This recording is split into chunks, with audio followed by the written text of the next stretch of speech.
ইফতার special আরও একটা recipe নিয়ে আজকে আমি হাজির হয়েছি। এটা কিন্তু খুবই ঝটপট বানানো যাবে এবং এটা খেতে কিন্তু খুবই টেস্টি হয়। চলুন তাহলে এই ছোলা মশালার রেসিপিটা শুরু করা যাক। তার আগে আমার চ্যানেল সাবস্ক্রাইব করে না থাকলে আমার চ্যানেল সাবস্ক্রাইব করার অনুরোধ রইল। ছোলা মশালা বানানোর জন্য এখানে আমি 1 কাপ ছোলা 5-6 ঘন্টা আগে ভিজিয়ে দিয়েছিলাম। তারপর ভালো করে ধুয়ে জল পাল্টে নিয়ে এর মধ্যে আমি দিয়ে দিলাম স্বাদ অনুযায়ী লবণ আর 1/4 চা চামচের মতো বেকিং সোডা। বেকিং সোডা দিলে কিন্তু এখানে ছোলাটা তাড়াতাড়ি সেদ্ধ হয়ে যাবে। আর একটা আলু আমি ধুয়ে ভালো করে দিয়ে দিলাম। এখানে আলুর খোসা ছাড়াইনি, খোসা ছাড়ালে অনেক সময় আলুটা কালো হয়ে যায় সেদ্ধ হওয়ার পরে। এইভাবেই দিয়ে দিলাম। তারপর এটাকে আমি গ্যাসের ফ্লেম লো রেখে 5 থেকে 7 মিনিট একটু সেদ্ধ করে নিয়েছি। দেখুন ঠিক এইভাবেই সেদ্ধ করে নিতে হবে। তারপর এটাকে আমি জল ঝরিয়ে নেব।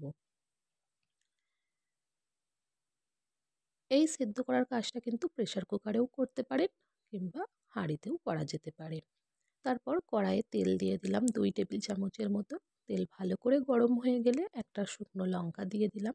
শুকনো লঙ্কাটা একটু নাড়াচাড়া করে তারপর এর মধ্যে একটা বড় সাইজের পেঁয়াজ কুচি আমি দিয়ে দেব। পেঁয়াজটাকেও একটু ব্রাউন করে ভেজে নেব। খুব বেশি পেঁয়াজ ভাজার দরকার নেই।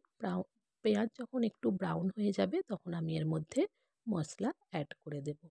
দিয়ে দেব আদা রসুন বাটা 1/2 চা চামচ, স্বাদ অনুযায়ী লবণ, 1/4 চা চামচের মতো হলুদ গুঁড়ো, ধনে গুঁড়ো, জিরে গুঁড়ো, লাল লঙ্কার গুঁড়ো দিয়ে দেব 1/2 চা চামচ করে।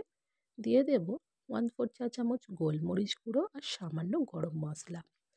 জল দিয়ে মশলাটাকে খুব ভালো করে এখানে আমি কষিয়ে নেব। জল না দিলে কিন্তু মশলাটা পুড়ে যাবে, তাই এখানে জলটা অতি অবশ্যই দিয়ে মশলাটা কষিয়ে নেবেন। যখন মশলা প্রায় 3-4 মিনিট খুব ভালো করে কষানো হয়ে যাবে তখন আমি এর মধ্যে দিয়ে দেব একটা টমেটো কুচি। টমেটোটা দিয়েও আবার আমি এটাকে খুব ভালো করে জল দিয়ে কষিয়ে নেব। জল না দিলে কিন্তু মশলাটা নিচে লেগে যাবে। জল দিয়ে এটাকে কষিয়ে নেওয়ার পর যখন এটা থেকে সুন্দর তেল ছাড়তে আরম্ভ করবে তখন আমি এর মধ্যে দিয়ে দেব সেদ্ধ করে রাখা যে আলুটা আমি সেদ্ধ করে রেখেছিলাম। সেই আলুটাকে আমি এইভাবে টুকরো করে কেটে নিয়েছি, একটু ছোট টুকরো করেছি। সেই আলুটা এর মধ্যে দিয়ে দিলাম। আলু দিয়ে আবারও এটাকে ভালো করে একটু 2 মিনিটের মতো নাড়াচাড়া করে মশলার সঙ্গে আলুটা মিশিয়ে নেব। তারপর এর মধ্যে সেদ্ধ করে রাখা ছোলাটা দিয়ে দেব। দিয়ে আবারও এটাকে খুব ভালো করে মিশিয়ে নেব। যতক্ষণ না মশলা ছোলার গায়ে পুরো লেগে যাচ্ছে ততক্ষণ আমি এটাকে কষিয়ে নেব। প্রায় 2-3 মিনিট কষিয়ে নিয়েছি। তারপর এর মধ্যে আমি সামান্য জল অ্যাড করে দেব যাতে ছোলার মধ্যে সমস্ত মশলার ফ্লেভারটা ঢুকে যায়। এখানে প্রায় 3-4 চামচের মতো জল আমি অ্যাড করে দিলাম। তারপর একটু নাড়াচাড়া করে দিয়ে গ্যাসের ফ্লেম একেবারে লোতে রেখে এটাকে ঢাকা দিয়ে রেখে দেব 4-5 মিনিটের মতো। 4-5 মিনিট পর ঢাকা খুলে নিয়ে এটাকে একটু দেখে নেব। দেখুন কিন্তু দেখতে খুবই ভালো হয়েছে, খেতেও কিন্তু খুবই টেস্টি হয়েছিল। তারপরে এর মধ্যে দিয়ে দিলাম 2টো কাঁচা লঙ্কা, সামান্য ধনেপাতা আর আরও চটপাটা বানানোর জন্য এর মধ্যে একটু লেবুর রস দিয়ে দিলাম।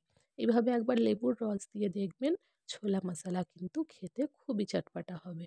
তারপর একটু মিশিয়ে দিয়ে আবারও ঢাকা দিয়ে 2 মিনিটের মতো রান্না করে নেব। তাতে পুরোপুরি জলটা এখানে শুকিয়ে যাবে। 2 মিনিট পর দেখুন এটা আমি সার্ভ করে নিয়েছি ইফতারের জন্য। একেবারে এটা একটা পারফেক্ট রেসিপি। একবার ইফতারে এটা বানিয়ে দেখবেন, খেতে কিন্তু খুবই ভালো লাগবে। যদি আমার ভিডিও ভালো লাগে লাইক, কমেন্ট করে জানাবেন আর আমার চ্যানেল সাবস্ক্রাইব